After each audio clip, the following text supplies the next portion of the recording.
This lesson, we're going to be looking at our options when we're doing logical operators, where we've got an option to include more than one condition to check to see if they are true. And we also have some flexibility there where we can check to see if both are true, and then both need to be true in order to equate to being true. Otherwise, it's false, which allows us to check to see if either one of them is true. And then we've got logical not, which returns false if a single operand can be converted to true, and otherwise it returns true. So there's more information on this at the Mozilla Developer Network. They've got some great examples here within the expressions logical operator demo. So we see that we've got a value of A is set to 3, B is set to -2. So the condition is checking to see if A is greater than 0. And for the first one, that's going to equate to being true. But for the second one, that's going to be false. So that's why we've got an expected output of false. If we use the OR statement and we use the same conditions, we see that this one is true, this one is false. So that means that we're getting true returned. And then we've got where we've put the exclamation mark where we're negating that. So because this statement, as we saw over here, is coming out as true, it's negating it, it's turning it, flipping it the opposite. So that's why we're being returned back as false.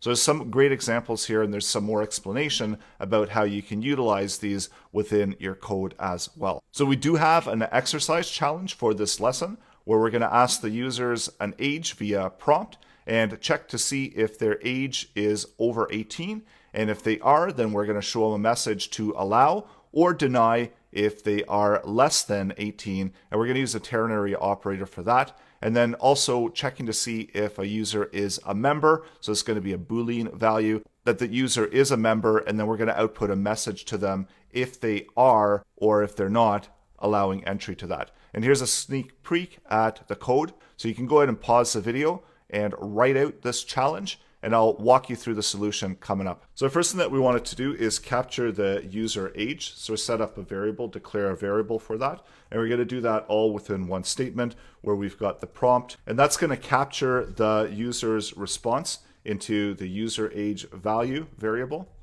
And you can also output that into the console as well. So you can just make sure that you've captured it. We want to convert that into a number. So if it looks like a number, JavaScript is already going to try to convert it into a number if we try to use it as a number. But just in case, it's always a good idea to force it and do the conversion type into a number. Then we do our check. So we're going to create a message using the ternary operator and that user age value. And we're checking to see if the age is greater than or equal to 17. And if it is, then we're going to ask and we're going to do allowed. So our message is going to be allow. And we can console log out the results of the message as well in the console. So try that one and refresh. So we ask an age.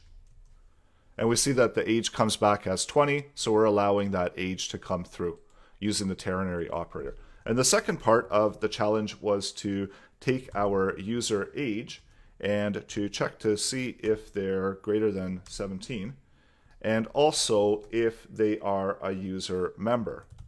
So if this is true, then we can output a message to the console that yes, allow. Otherwise, let's output to the console no.